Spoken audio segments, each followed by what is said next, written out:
Alright. Only the one package arriving today, but to be honest, it's actually a rather huge update. Let's reorder these like so. Let's begin with Bleach set 12. Yep, DVD set 12. Whew. And I've got a number of hours to make this update. Although, not very interesting inside. But, yeah, I'm on a staycation today, which means I'm on vacation and I'm staying at home. We've got Kekkaishi set 4, which I think finishes the series.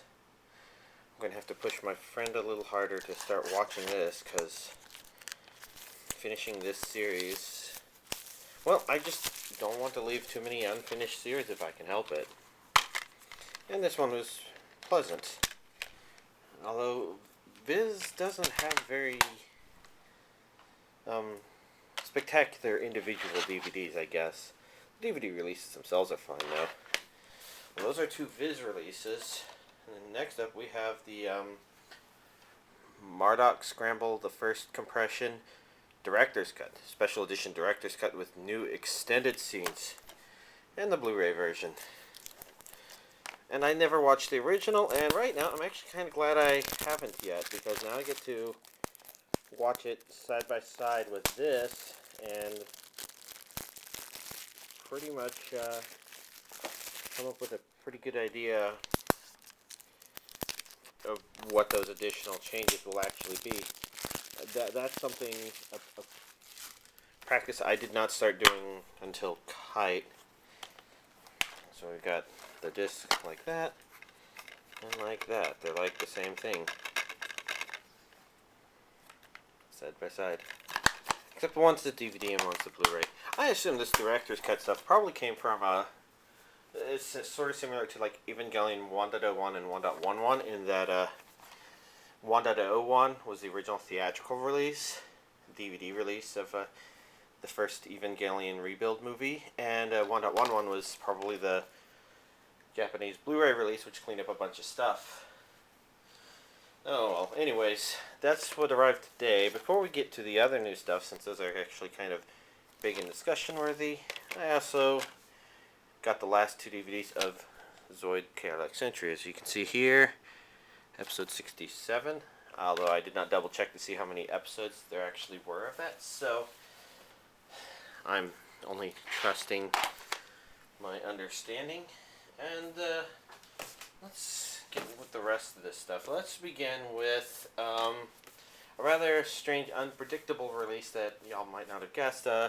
This is the children who chase lost voices from deep below.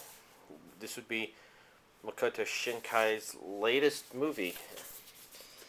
This is the limited edition version, imported from Japan, and the reason I imported it is because I really wanted to see this movie, and there's English subtitles on this, otherwise completely illegible DVD.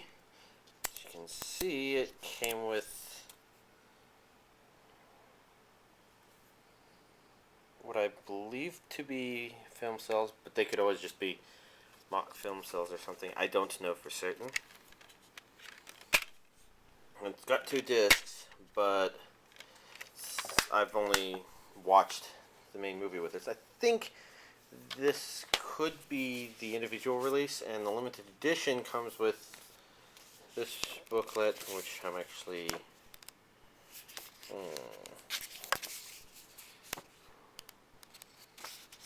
I don't know. This one's actually left to right, because you can see 30, 31. There's a lot of information about here, graphical information about this show that's interesting. So now this upside down book is actually this way, but it came to me upside down, and as you can see here, things flip upside down because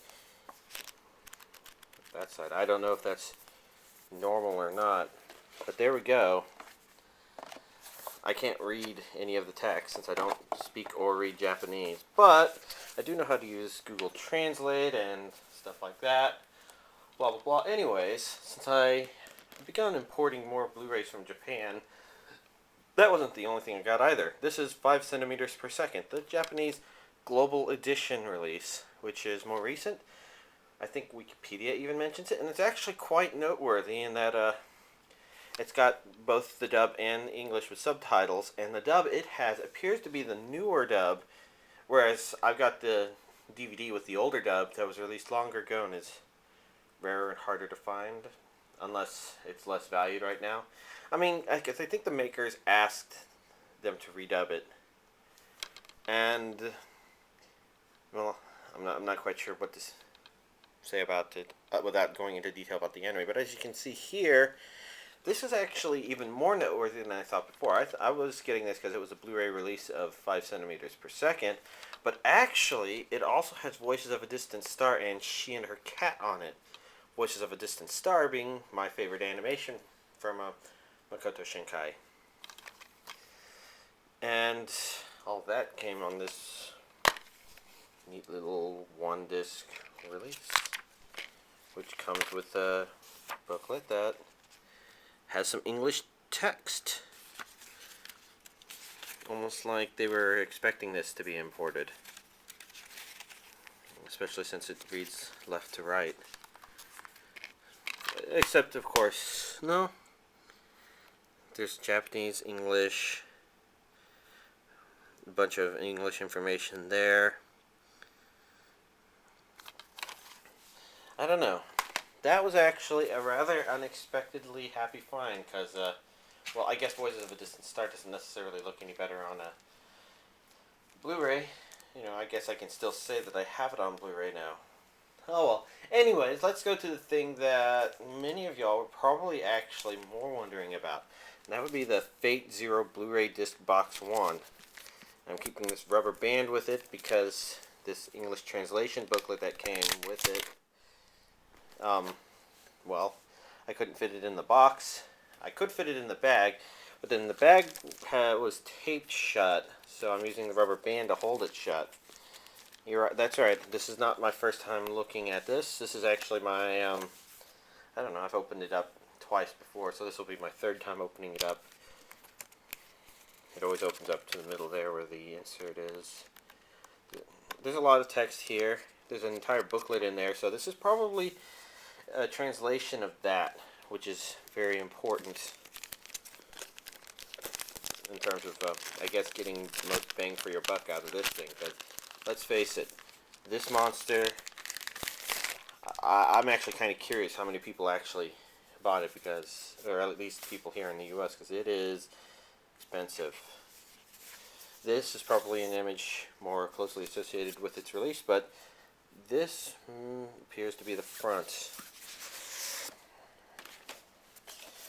To get a good look at everything, we have to take this off. This is, of course,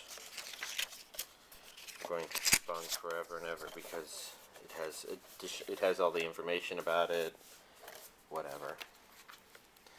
I'm going to put these over there. As you can see, the insides of it are 3 containers. The one on the top here is some animation material. And like I said, this booklet is mostly Japanese text. Right here we have a couple of other things. We have probably advertisements for other things.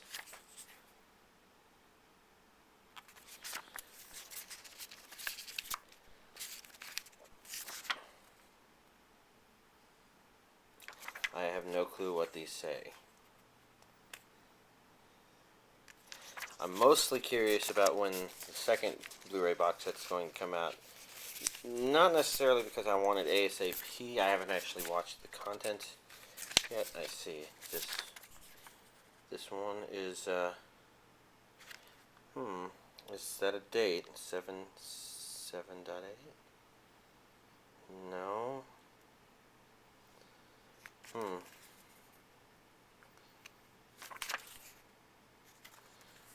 And on the inside,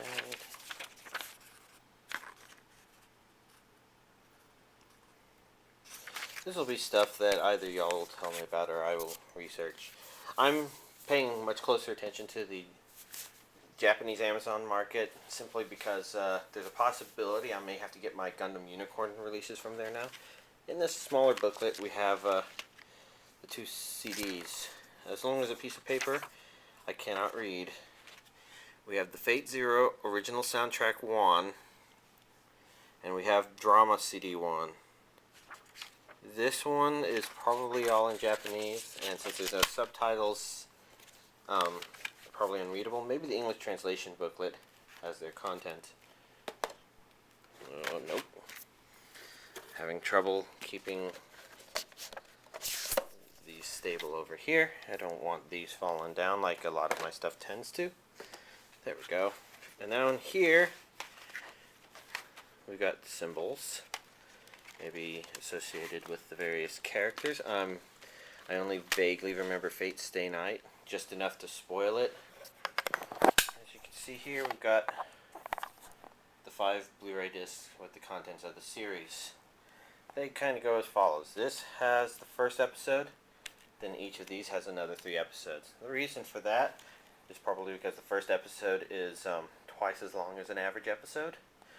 I did put them in to take a sneak peek at what each disc contains extra. This one appears to contain the advertisements for the series itself, each one named from a different character, such as Saber or Archer, etc.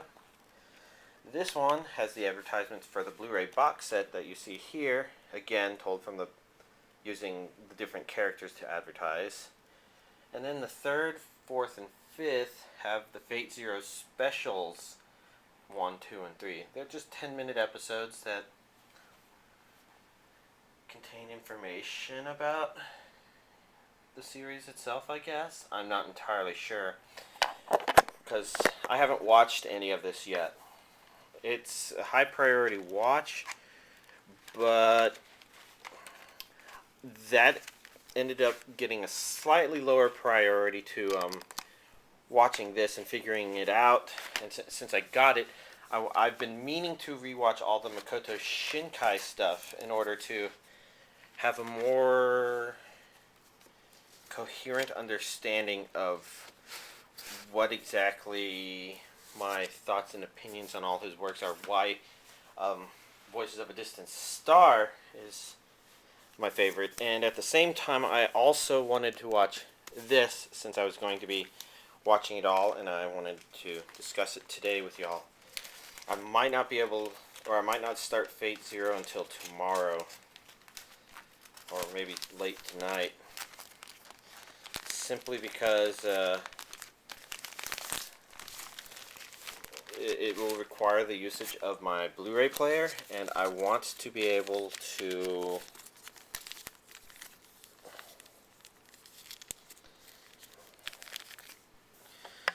I don't remember for certain if this is the side the translation book goes on. But anyways, I might want to keep my Blu-ray player available for company tonight. So that means I probably won't get to watch it until tomorrow, but I got to show it to y'all, and I got a pretty good idea of what the contents are so that y'all can evaluate just how worth it is to you, because $370 is a lot of money. Oh well, so there we go. That's all of this week's releases. A very, very wide variety of releases. We got new releases, old releases, imported releases, and new and imported at the same time releases. Well, I'm on vacation all week, actually a staycation, because I'm staying home. So I'm going to just probably watch a lot more stuff. Should impact anime analysis more than the updates. In theory, the fact that I spent maybe about $800 on anime this week would impact next week's stuff, but hopefully it won't. But we'll have to see, and you'll have a nice one.